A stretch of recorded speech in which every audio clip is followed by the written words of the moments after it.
न वफा होगी न वफा की बातें होगी, न वफा होगी न वफा की बातें होगी, अब जिससे भी मोहब्बत होगी एग्जाम के बातें होगी। नमस्कार, स्वागत है आपका हमारे यूट्यूब परिवार लक्ष्य शूटर्स में। मैं लक्ष्य यज्ञ आप सभी का अपने यूट्यूब परिवार लक्ष्य शूटर्स में स्वागत करता हूं। आज जैसे कि आप लोग को थंबनेल से पता चल गया होगा कि हम लोग चल रहे हैं पढ़ने के लिए बिहार पुलिस का। जैसे कि हमने इंट्रोडक्शन क्लास में बता दिया था कि किस किस सब्जेक्ट से हमारे बिहार पुलिस में पूछा जाएगा। आज उसमें हमने इंट्रोडक्शन में ये भी बताया था कि सबसे पहले हम लोग हिंदी की क्लास को शुरू करेंगे। तो आज हमारा हिंदी का इंट्रोडक्शन क्लास है, जिसमें कि फिर से एक बार मैं बताऊंगा कि हिंदी सब्जेक्ट में किस किस चैप्टर से क्या क्या पूछा जा सकता है और हमारे जो सिलेबस में है उस सिलेबस में क्या क्या मतलब कौन कौन से चैप्टर दिया उनके नामों को देखेंगे और थोड़ा सा कर सकते हैं कि हिंदी पर चर्चा करेंगे। तो चलिए एक बार पुनः स्वागत करता हूं आपका हमारे YouTube परिवार में और आपसे रिक्वेस्ट भी करता हूं कि हमारे चैनल को सब्सक्राइब कर लीजिएगा एवं बेल आइकन को हिट जरूर कर लीजिएगा। तो चलिए हम लोग स्टार्ट करते हैं। सबसे पहले तो हम लोग चर्चा करेंगे अपने सिलेबस पे। चलिए तो सबसे पहले हम लोग स्टार्ट करेंगे अपने सिलेबस को, देखते हैं कि हमारी हिंदी में क्या क्या आने वाले हैं। देखिए तो बोर्ड पे मैंने लिख दिया है बिहार पुलिस, बगल में लिख देता हूँ हिंदी। और इस हिंदी में सबसे पहले हम लोग देखेंगे अपने सिलेबस को। अब एक चीज आपको पता होगा, सबसे पहले मैं बता दूं कि आपका जो हिंदी का मतलब जो सिलेबस है इससे लगभग 40 नंबर का सवाल पूछा जाएगा। अब ध्यान से सुनिएगा, इस 40 नंबर में लगभग 32 नंबर सब लोग ला देता है। तो एक चीज ध्यान से सुन लीजिए कि हम लोग जो पढ़ाई करेंगे वो 32 नंबर लाने के लिए पढ़ाई नहीं करेंगे, बल्कि कम से कम हम लोग हिंदी में 40 में से 39 या फिर 38 नंबर ला सके इसके लिए पढ़ाई करना है। ध्यान से सुन लेना, हमारे हिंदी से में जो मार्किंग होती है 40 नंबर की होती है और लगभग इसमें से अगर एक चीज ध्यान से सुन लो, 32 नंबर लाना होगा तो मत पढ़ना भाई। 32 नंबर जब लाना है वो भी हिंदी सब्जेक्ट में। अब कहोगे सर ऐसा आप क्यों बोल रहे हैं? मैं बता दूं कि हिंदी एक ऐसा विषय है जिसमें हम लोग लगभग 50% ऑलरेडी जानते रहते हैं, 50% हम लोग ऑलरेडी जानते हैं। अब कहोगे कैसे सर? तो भाई हम लोग बोलचाल की जो प्राथमिकता यूज करते हैं हिंदी भाषा की करते हैं, या फिर जो लैंग्वेज हमारी होती है वो हिंदी होती है, इसलिए हम लोग हिंदी का लगभग 50% जानते हैं। तो भाई 32 नंबर लाना 40 में से कौन सा 30 मार्क का हो गया?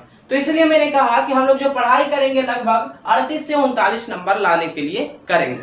मतलब अगर 40 में से 38 39 भी आता है तो हम लोग परफेक्ट हैं। तो इसके लिए तैयारी करेंगे। तो भाई इसके लिए यदि तैयारी कर रहे हो तो इसमें ये भी तो जानना जरूरी है कि कौन कौन सा चैप्टर आएगा, कैसे आएगा। तो सबसे पहले चलो अगर मैं बताऊं कि हमारे सिलेबस में क्या क्या रहेगा, तो सबसे पहले हमारा रहेगा संज्ञा, यानी कि हमारा कौन सा चैप्टर आएगा? संज्ञा आएगा। ध्यान देना, हमारे सिलेबस में सबसे पहला चैप्टर जो है संज्ञा का है। संज्ञा के बाद जो आएगा हमारा सर्वनाम है।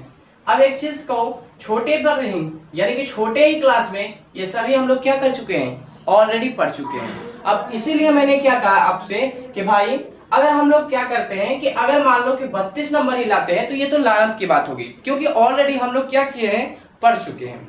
अब अगला इसके बाद जो सर्वनाम है, सर्वनाम के बाद आपका आता है लिंग, यानी कि आपके लिंग वाले चैप्टर से भी कुछ सवालें रहेंगे।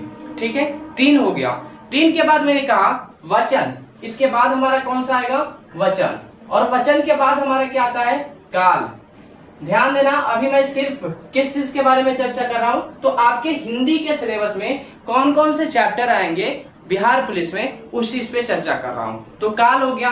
काल के बाद आपका क्या आएगा? क्रिया, यानी कि काल के बाद आपका कौन सा चैप्टर आएगा भैया? क्रिया आएगा। ठीक है, अब क्रिया की यदि चर्चा कर लेंगे हम लोग तो फिर आगे देखेंगे हम लोग विशेषण, यानी कि क्रिया के बाद हम लोग किस विषय पे चर्चा करेंगे या फिर किस चैप्टर पे बात करेंगे? तो विशेषण पे। और विशेषण के बाद हम लोग बात करेंगे पर्यायवाची, यानी कि आप लोग पर्यायवाची भी छोटे क्लास से पढ़ते आ रहे हैं। पर्यायवाची, अब पर्यायवाची जब हम लोग पढ़ लेंगे तो पर्यायवाची के बाद कौन सा चैप्टर पढ़ेंगे? उस चैप्टर का नाम क्या होगा? विलोम शब्द, यानी कि विलोम शब्द पे भी चर्चा करेंगे।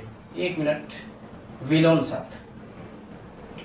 अब जब विलोम शब्द पे बात कर लेंगे तो क्या पढ़ेंगे? समानार्थी शब्द, समानार्थी शब्द, इस पे भी हम लोग चर्चा करेंगे। समानार्थी शब्द पे भी हम लोग क्या करेंगे? चर्चा करेंगे। मुझे आशा है कि आप लोग को यहाँ तक अच्छे से समझ में आ रहा होगा। एक और चैप्टर हम लोग पढ़ेंगे, अनेकार्थी शब्द। अनेकार्थी शब्द, ठीक है, अनेकार्थी यानी अनेकों अर्थ वाले शब्द को देखेंगे। यहां भी मैं लिख देता हूं भैया शब्द, नहीं तो कहेगा तो लोग छोड़ दिए सर, ठीक है। हम लोग किस चीज पे, तो ये सभी जो हमारे हैं, संज्ञा, सर्वनाम, लिंग, वचन, काल, क्रिया विशेषण, पर्यायवाची, विलोम, समानार्थी शब्द, अनेकार्थिक शब्द, ये हमारे सिलेबस हैं। लेकिन एक चीज आपको ध्यान से देखना है। अब देखो मैं कहूं अगर कि ये पर्यायवाची, विलोम, समानार्थी और अनेकार्थी, अर्थात मतलब जो हमारा 4 चैप्टर है, ये वोकैबुलरी का चैप्टर है। वोकैबुलरी का मतलब आप लोग लगभग हमको लगता है कि जानते होंगे, ठीक है। वोकैबुलरी का ये चैप्टर है और वोकैबुलरी में सब लोग क्या करवाते हैं कि रट्टा मरवा देते हैं, भाई रट लो रट लो रट लो। लेकिन हम लोग रटेंगे नहीं, हम लोग इसको भी पढ़ेंगे, हम लोग इसको भी समझेंगे। एग्जाम में आता है तो हम लोग उसको पूरा करके आएंगे, क्योंकि इस बार वर्दी हम लोगों को लेना जरूरी है, निश्चित है। तो ये सभी हमारे क्या आते हैं, वोकैबुलरी में आते हैं। और ऊपर वाले सभी को कह सकते हो कि ये हमारे किस में आ जाएंगे भाई, व्याकरण में आ जाएंगे। अब एक चीज देखो, हमारे इस YouTube चैनल पे होगा क्या, तो सबसे पहले मैं बता दूं कि आपको क्या होगा, टॉपिक पहले पूरा कराऊंगा और टॉपिक पूरा कराने के बाद टेस्ट लूंगा।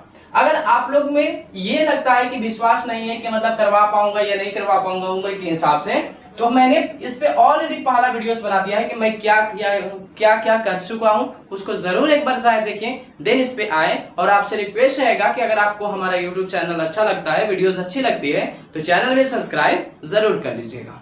अब चलिए यहाँ तक तो बात हमारी हो गई, ठीक है। मैंने कहा था कि इस वाले में क्या करेंगे, किसी को लिखना होगा तो लिख सकता है, वीडियोस को बैक भी कर सकता है, समझ सकता है, ठीक है। अब इसको मैं थोड़ा सा इरेज कर देता हूँ, क्योंकि हमारे पास तो बहुत बड़ा बोर्ड नहीं है, तो भर जाने के बाद दिक्कत पड़ने लगता है। अब देखिए एक चीज मैं बताऊं आपको, एक मिनट। अब एक चीज हम लोग सबसे पहले मैंने कहा था कि इसमें थोड़ा बड़ा हिंदी की भी चर्चा करेंगे। अब एक छोटा सा शब्द मैं लेता हूं, देखो। हाँ, पहले एक चीज बता दूं, हम लोग जब चर्चा करेंगे, यानी कि जब मैं videos number 2 yes introduction class के बाद नेक्स्ट वाली वीडियोस जब लेकर आऊंगा, तो उसमें जो हम लोग बात करेंगे, एक ही बार में संज्ञा पे बात नहीं करेंगे। क्यों नहीं करूंगा, क्योंकि भैया सबसे पहले हम लोग वर्णमाला की क्लास को देखेंगे। वर्णमाला मतलब कि एकदम 0 लेवल से कर सकते हो, हीरो लेवल तक सीखेंगे। सबसे पहले छोटी हमारी जो बातें होंगी वो किस पे होगी, तो हमारी वर्णमाला पे होगी, वर्णमाला, ठीक है, ध्यान देना। अब एक चीज आते हैं, हम लोग पढ़ने जा रहे हैं हिंदी, तो थोड़ा सा हिंदी पर भी चर्चा कर लें। एक हमारी हिंदी ऐसे लिखी जाती है और एक हमारी हिंदी ऐसे लिखी जाती है। अगर मैं आपसे पूछूं कि दोनों में से सही कौन सा है, ध्यान देना, अगर मैं आपसे पूछूं कि इस हिंदी में और इस हिंदी में दोनों में सही कौन सा है, तो कौन आंसर सही होगा। आई होप, मुझे आशा है कि आपको होगी कि दोनों सर सही आपने लिखा है। इस हिंदी को भी सही लिखा है, लेकिन इस हिंदी को भी सही लिखा है। लेकिन अगर बाई चांस इसी तरीके से एग्जाम में पूछ दे कि बताओ अब इन दोनों हिंदी में से कौन सा हिंदी सही है, तो आप किसको टिक मारोगे भाई। उसमें ये नहीं कहेगा कि ये नहीं है, मतलब कि इनमें से सभी हैं, ऐसा सवाल नहीं उठाएगा। सिर्फ ये आपसे बोल दे कि भाई इसमें बताओ कि सही कौन सा है। इन दोनों में अगर सही पूछ ले तो क्या बताओगे, तो मैं कह दूं कि इन दोनों में से अगर पूछा जाता है कि सही कौन सा है, तो इस वाले हिंदी को आप सही मारना। अब कहोगे सर क्यों, हिंदी के प्रकांड ज्ञाता कहते हैं कि जिस हिंदी शब्द के ऊपर बिंदी ना हो, वो हिंदी ही हमारी नहीं है। और दूसरी तो उसको छोड़ दो, उस चीज को छोड़ दो कुछ समय के लिए, मतलब कहते हो कि चलो छोड़ो, जाने दो कि उनकी बात नहीं मानेंगे। हमारे संविधान 8वीं अनुसूची में जिसमें भाषा की बात की गई है, जिसमें लैंग्वेज की बात की गई है, उसमें 343 अनुच्छेद से लेकर 351 अनुच्छेद के बीच में यह लिखा गया है कि हमारी हिंदी भाषा का जो प्रयोग होगा ये वाली हो गया।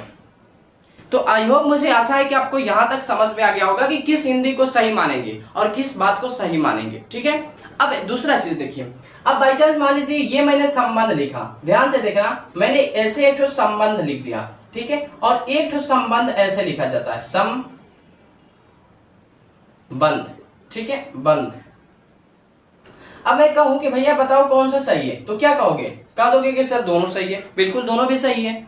अब लेकिन मैंने कहा ना कि प्राथमिकता किसको देना है, इस वाले बिंदी वाले, यानी कि इसमें भी प्राथमिकता किसको देंगे, इस वाले बिंदी वाले को। मैंने पहले ही बता दिया था।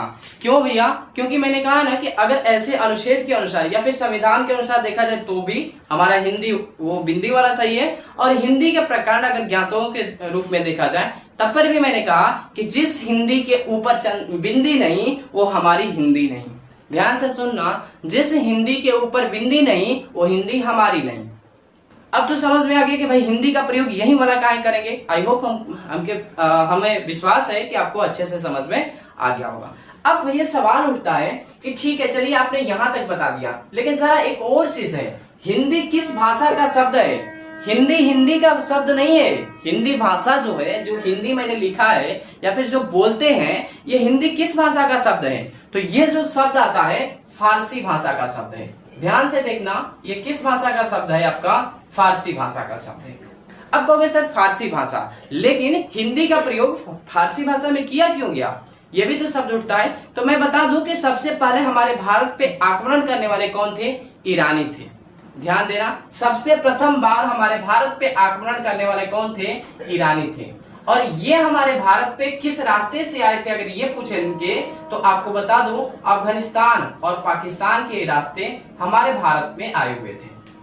तो जब अफगानिस्तान या पाकिस्तान के रास्ते जब हमारे पास आएंगे तो आपको पता है कि एक जगह एक नदी बहती है जिसका नाम है सिंधु नदी।